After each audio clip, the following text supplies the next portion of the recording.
Hi, everyone. My name is Brady Johnson. And mine is Joe Blocher. And this is the Alabama Student Eagles podcast. All right, so today we are going to be diving into one of the most controversial topics of our time right now, and it is the difference between socialism, capitalism, and communism. So a lot of people talk about this, but I think that not very many people actually know what socialism is, what capitalism is, what communism is, and how these economic systems are different and why they're important right now. And so with the rise of Zoran Mamdani running for the mayor of New York and winning his election, and with the rise of the Socialist Party of America right now, and a lot of students on college campuses who are taking pro-socialist positions and even pro-communist positions, I think that this is a really relevant topic to talk about. For sure. Yes. So we're going to go ahead and dive right into it. We want to start by briefly explaining in the clearest way possible what socialism, communism, and capitalism are and what they mean. And so we're going to provide a simple definition and try to keep it easy to understand so that it doesn't get too complicated and confusing. Because I think a lot of times when people talk about this, it really gets kind of lost in the language and really confusing and hard for people to understand. So we're going to try to break it down and keep it simple and make it so that anybody can understand the significance of these issues. Yeah, we just want to lay out the groundwork for the rest of this episode. Yes. All right, Brady, take it away. All right. I would start by saying that the key thing to remember when it comes to this topic and when it comes to really defining the differences between capitalism, communism, and socialism is to look at it through the framework of freedom. How much freedom is actually offered to the citizenry, to individuals in society under these systems. Capitalism is an economic system where individuals and businesses have the freedom to make their own decisions and participate in the free market and basically operate with very little government regulation and control. And then socialism is an economic system where you have where the government plays a major role in regulating society and telling businesses and individuals what they can and can't do. And then communism, which is like the ultimate extreme, is where government basically controls everything. And so they tell businesses what they can and can't do. They tell individuals what they can and can't do with their own lives. And so that's basically what communism is. So again, capitalism is the freest system that we have, and it's been, and we can go over some of the historical examples. Capitalism obviously is what we have here in America because that's what the founding fathers believed in, and that's the system that we have in the United States where individuals are able to exercise their own freedoms and live their own lives as they see fit. But a lot of people want to change that, and so that's what we're going to talk about today. Yeah, like you said, what we're talking about today, the main issue is not only communism and socialism versus capitalism, but the rise of socialism in America. Because right now, socialism among many college students and many young people has been painted as this, oh yay, sharing is fun. It's not. And we're going to go over some of the history behind it, because that's one of the main issues, is that we have so many young people who they've just heard the headline. You know, socialism is fun and nice and sharing and good and rainbows and cupcakes, but they haven't looked at the history of it. So we're going to talk about the history a little bit, because the history really puts it in a different light, especially the death tolls from communism and socialism. Yes. They're astounding. Yes. When you take a look at history, you start to realize how important this issue is, because a lot of times it kind of like, I think for a lot of people, it seems like this issue or this topic doesn't really matter that much. Yeah. A lot of people think it's just, you know, these really smart people sitting around debating the ins and outs of economics. And they think it doesn't really matter that much. But actually, when you look at history, you'll find out it matters a lot, because if you look at the history of the 20th century alone, you'll realize how socialism and communism is actually really dangerous. And it's not something to be taken lightly. And it is, I think, a really serious topic to talk about. And so on the issue of history, I just want to say that one of the downfalls of America in recent decades, I would say, is a lack of interest in history and people not studying history and learning from history. There's this great quote that the best prophet for the future is our past. And I think that's really important, because you can learn a lot about what's going to happen by studying what has already happened. And so that's really key when it comes to this issue, because communism and socialism has been tried before. Like, these things are not Yeah. new. They've been tried before, and each and every time in history that people have tried socialism, communism, Marxism, it's failed miserably. Yeah. And the results have been catastrophic. So, And Yes. I was just going to say one other thing is that I was talking about how a lot of the young people, they paint it as socialism as this like happy-go-lucky, Yeah. it's all going to work out great, we're all going to share and be friends. But they keep saying, they recognize that it didn't work out in the past and that it went catastrophically. But they say, but this time is different. We're going to do it better this time. yes. That's actually a really good point that you raised about how people will make the argument that, we're going to try it differently this time. And so I want to return to that.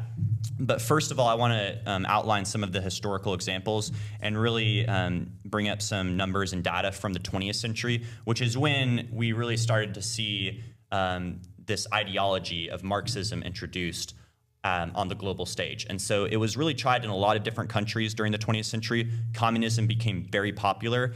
And in the 20th century alone, this is really important, in the 20th century alone, upwards of 100 million people were murdered by communist regimes. And so this is what we were talking about when we said that this is a really serious issue, because it led to the deaths of literally hundreds of millions. If you look at communist China, if you look at Soviet Russia, if you look at Cambodia, all of these are examples that you can point to of times when Marxism has been tried and it's failed. And it really has led to government overreach and government abuse of power and the most extreme forms of tyranny that we've seen in the history of the world. And so here's a couple stats. In China, China during the 20th century, when Mao Zedong came to power and tried to implement what they called at the time the Great Leap Forward. They believed in progress. They believed that they could basically create a perfect society. A lot of the things that people are saying today, they believed that they could usher in this utopia.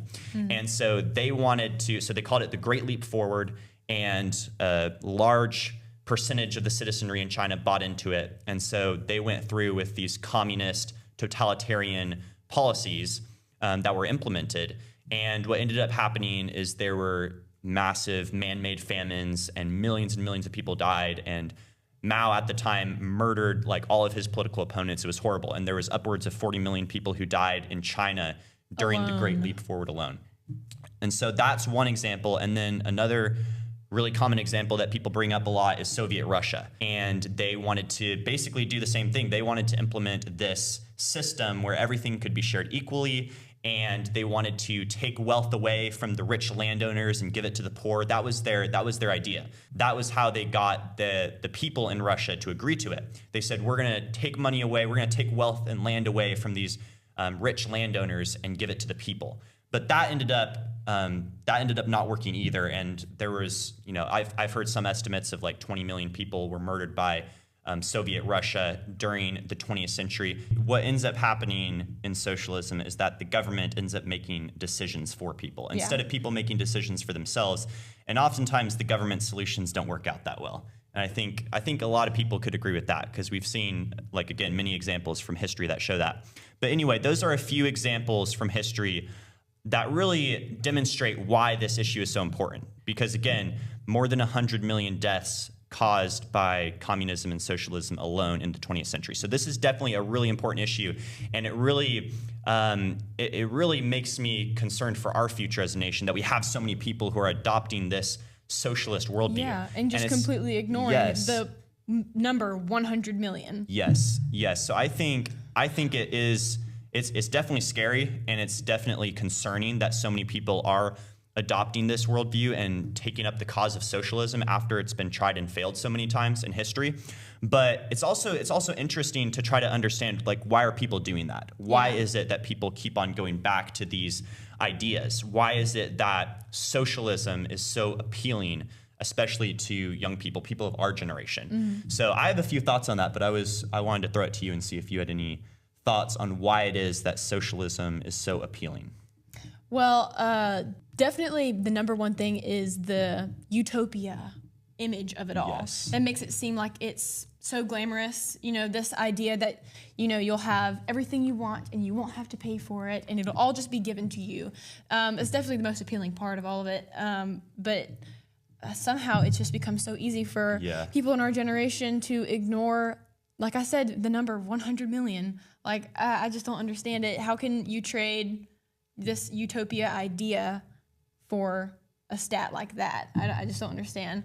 And another important thing about the utopia aspect of it, I just wanted to mention before we dive into the next topic, is that the reason why socialism doesn't work is because it is based off this idea that people are good, that everyone is willing to share, everyone is all in on it, that someone's not gonna come into power and steal all of it for themselves or put in policies that make them richer and make you poorer.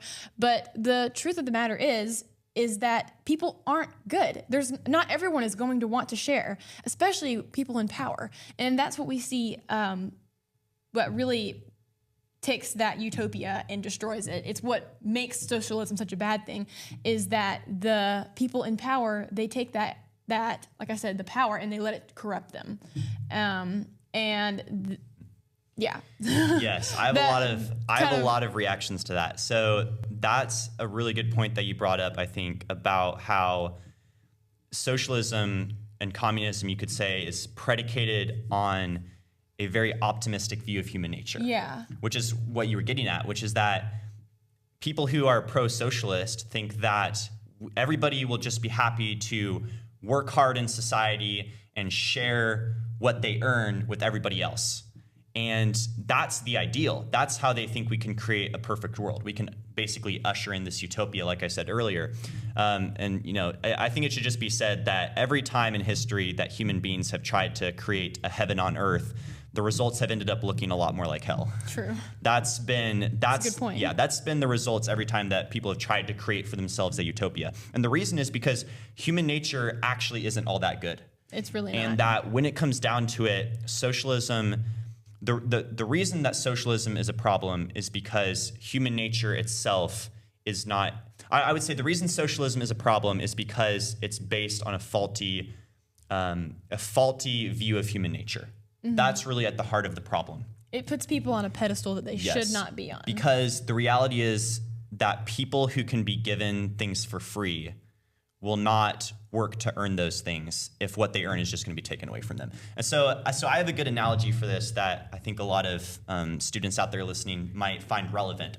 And we actually have a clip that we can play kind of like related to this. But the analogy is, and other people have used this analogy before, the analogy is, imagine that you're in class at school and your teacher walks in one day and says that for this next assignment, everybody is going to be given the same grade, no matter how good of work you turn in, no matter how well you do on the next test. Everybody's just going to be given the same grade because we want to make sure everybody, we want to have equal results. We don't want to discriminate against anybody. We want to make sure there's equal outcomes for everyone. So we're going to give you the same grade no matter what. How hard would students work to actually do well on the assignment? How hard would students actually work to do well on the test if they knew that they were going to get the same grade regardless? Yeah, like yes. In socialism, things are evenly distributed. So say the grades were averaged. So everything was compiled and evenly distributed across everyone in the class. Say the people who studied the most, let's say the grade comes back and everyone gets a 70. Well, the people who studied the most are upset because they deserved a 90 and they knew it, but because of socialism in the classroom, they got a 70. And the people who didn't study much were happy because they knew they would have gotten, say, a 50. Well, the next time they would take the test, you would imagine, the people who worked hard wouldn't want to work hard anymore because they know they're not getting the grade that they deserve. Yes. And each time it would go down and down and down and down until nobody's working hard for anything anymore. Yeah, so that's really like the fundamental problem with socialism, is that it doesn't give people an incentive to work hard and do their best because everybody just gets the same results no matter what. And so there's actually this really interesting clip that we found that was going around online that kind of demonstrates this point well. And so, Jill, I think you should go ahead and play it. Yes, I'll pull it up. So everybody can see it. So interesting. Yes. Forms Cabot Phillips asked students which they preferred, socialism or capitalism. Okay, listen to this. Which would you rather have in America, socialism or capitalism? I would say socialism. How do you view the word socialism, favorably or unfavorably? I guess I would go with favorably. Like, I have family in Europe. They go to college for free. Their healthcare is paid for. They don't have to worry about it at all.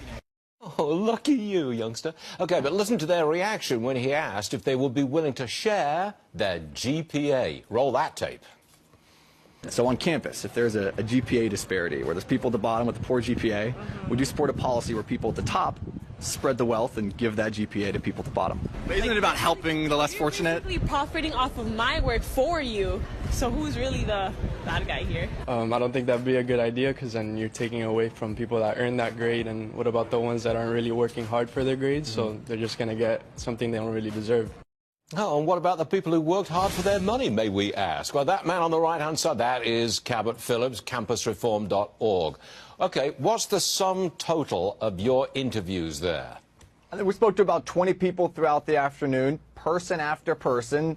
Very quickly went from a little Karl Marx to a little Adam Smith once they realized how socialism was going to impact them. And I think they realize they have this idea taught to them in class. There's a social pressure to go along with it because they think it's compassionate to take from the top and give to the bottom. It makes sense. It's compassionate. They hear free college, free healthcare, and they think that makes sense. They don't realize, though, that eventually they're going to be the ones footing the bill, and there's nothing compassionate about taking from people that work very hard and giving to other people just in the name of equality. Hopefully this helped have a light bulb moment there.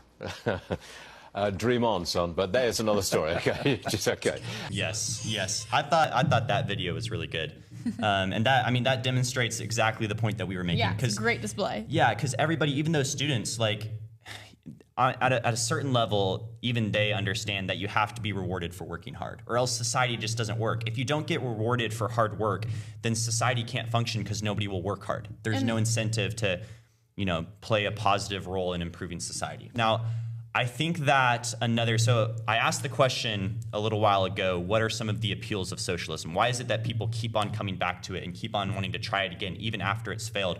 And I think that guy at the end of that clip said something that kind of related to one of the points that I wanted to bring up, which is that people want free stuff from the government. And that's one of the appeals of socialism. It's that we can get free stuff from our leaders if we just give them more power. And that's kind of the promise of socialism. It's that you give us more power and we'll give you free stuff, because then we'll be able to do, price controls. Like Kamala Harris talked about doing price controls during her campaign in 2024. And you look at some of the things that Zoran Mamdani talked about, free transportation, government ownership of grocery stores, which would mean that they could control the prices, and basically free handouts to the people under their power. And all of those promises sound really good, because it's like, oh yeah, we can get free stuff from the government. The government's going to take care of me. The government's going to give me all of these awesome things. So like, why not just vote for this guy? And the problem is that it's a trade-off, because yes, you might get a bunch of free stuff. There might be a lot of benefits at first, but the flip side of that is that you're giving away your control over your own life to your government. Yeah. You're letting the government take control over your decision making and your ability to exercise freedom. And so that's the trade-off there, and that's what a lot of people don't realize. Like we talked about human nature, and one of the things about human nature is that everybody always wants that immediate gratification. We want something that feels good in the moment. And a really good analogy, I would say, is like, eating too much dessert and then waking up the next day and you feel really bad. Or like, doom scrolling on social media. That's something that, everybody says like, oh, you shouldn't doom scroll on social media because afterwards you'll feel horrible and you'll be everyone's depressed. Trying to quit. Yeah, nobody wants to do that. So then why is it that people keep on doing it? Why is it that people keep on going back to social media and just, flipping from one reel to the next? It's because it feels good in the moment, and it's sort of like pleasurable and comfortable in the moment, and so people keep on doing it, even though they know that the long-term results are not good. Yeah. And so that's what socialism is basically like. It's like those more like personal examples, but it's at a societal level, and the consequences are much greater. There's much more at stake, because it's like that immediate gratification of having the government take care of you and having the government come in and solve all of your problems. But in the long run, what you're doing is just giving the government more and more power. And eventually you're going to wake up one day and realize that you have nothing left, that all of your freedom has been taken by your own government. Yeah, and you handed it over freely. Yes. In our capitalist republic, we the people have power over the government. But in socialism, like if you give over a bit of your power, let the state have more, let the state have more, let the state have more. Eventually, the state's gonna have all the power and you're gonna have none. When you had the power, you could say, no, like this official, make this laws, free markets, the things that you want they happen because you make them happen because you have a bit of that power. But when you give all the power you have over to the government in exchange for that immediate gratification, all of a sudden it's like a country where guns are illegal. When the government has all the guns, there's no way you can protect yourself against the government. They've got all the power.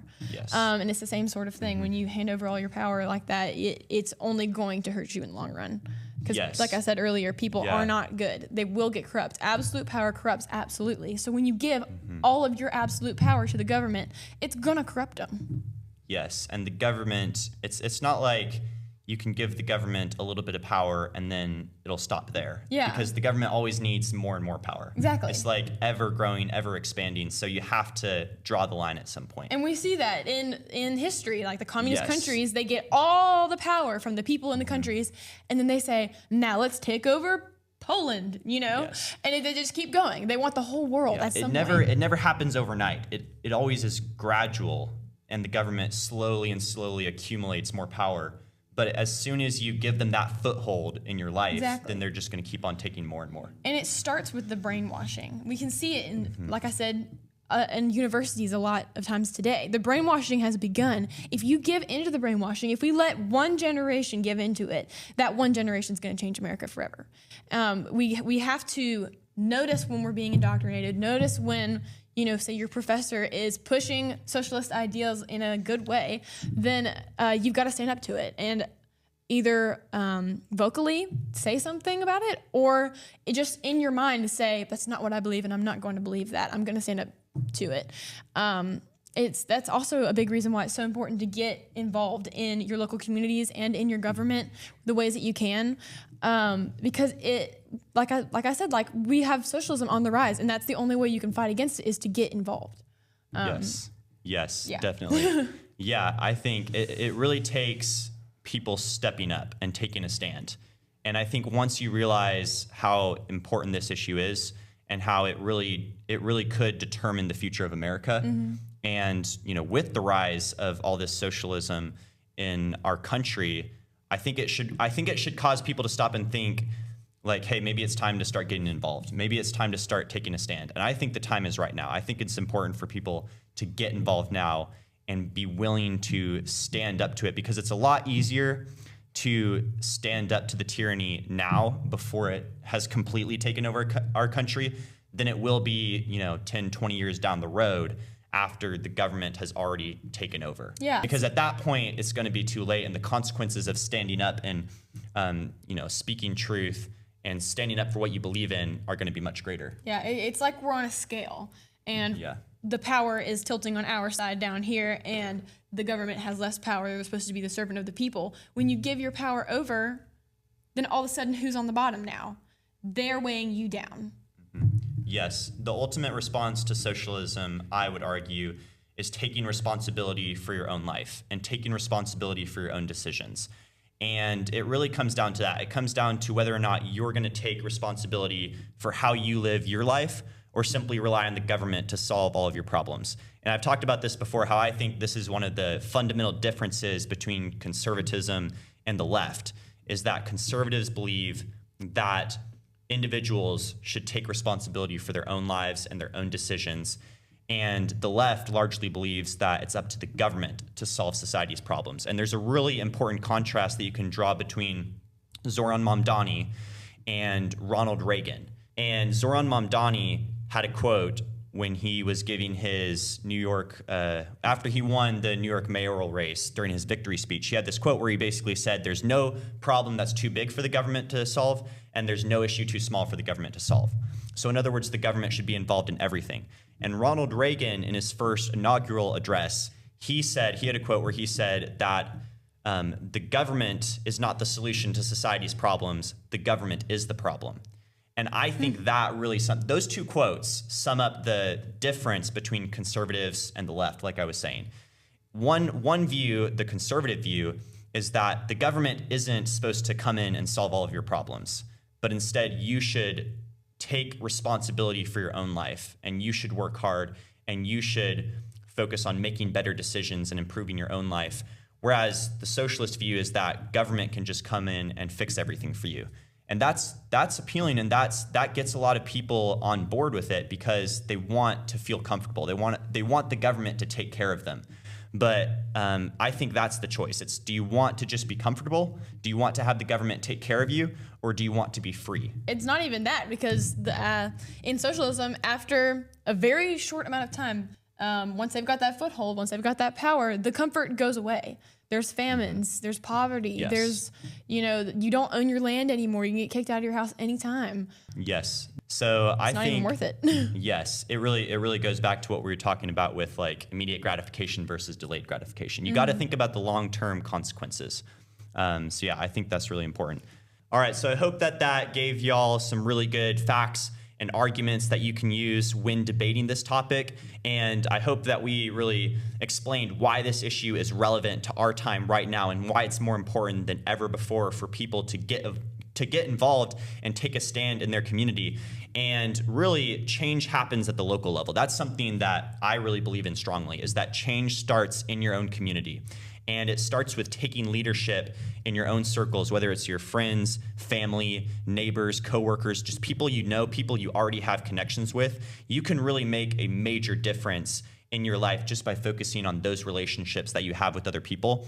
And so, again, it starts at the local level, it starts in your own community, and that's really what the mission of Student Eagles is. That's what we're trying to do. We're trying to get young people involved in their own communities so that we can train and equip them with the knowledge and information that they need to take a stand, and so that they're ready when, if they go off to college and they have a liberal or woke professor who's talking about Marxism and communism, they'll have some responses and they'll have a way to argue against that and explain why these ideas are actually really bad. And so that's what we're doing with Student Eagles, educating people, educating students to take a stand on these issues, and also trying to give them the resources and the training that they need to actually go out into their communities and start making a difference. So that's really exciting, all of the stuff that we're working on, and we'd love to have more students join. We have many different Student Eagle chapters that we're starting all across Alabama and getting a lot of students involved. And we've got opportunities for students who want to be writers, who want to have public speaking opportunities, who want to do marketing and graphic design. There's a lot of different opportunities. You can also start a Student Eagles action group in your own community if you want to get together with some of your friends and start talking about these issues and seeing how you can make a positive difference in society. And so there's a lot of stuff that we're working on, but if you're a student out there watching this right now or listening to this, you can reach out to us on Facebook. You can find us, Student Eagles, on Facebook and on Instagram. Our podcast is up on YouTube and on Spotify, so feel free to send us a direct message on social media, and we'd love to get you connected and get you involved and help you start making a difference. Yeah, we have so many outlets. Just pick Yes. something and we can use you. Absolutely. And just before we wrap up everything, I just want to say the very first step to standing up to socialism and communism, now that we're seeing it rise up in America, is to educate yourself. It's about not letting the brainwashing take hold. And the only way to fight against that is to know history and know the truth. So I strongly encourage anyone watching to go and read books about socialism, read books about communism, read books about what it did to the world so that you know for sure what you believe and that you can stand firmly in, capitalism or just anti-socialism and communism altogether. Yeah, and freedom. That's what And it comes down freedom. to, freedom. Liberty. Yes. Yes. Before we wrap it up, I want to say a little Bible verse just to close things off. This one is Ephesians 6:14. I think that this relates really good to what we're talking about. Stand firm then, with the belt of truth buckled around your waist, with the breastplate of righteousness in place, and with your feet fitted with the readiness that comes from the gospel of peace. Stand firm in what you believe. Amen to that. Well, thank you all for tuning in this week. Thanks so much. I really enjoyed this conversation. Me too. And I feel like it was really good, and we covered a lot of different issues. A really important issue. Yes, definitely. Really important issues. And so thank you all for watching, and we will see you again next time.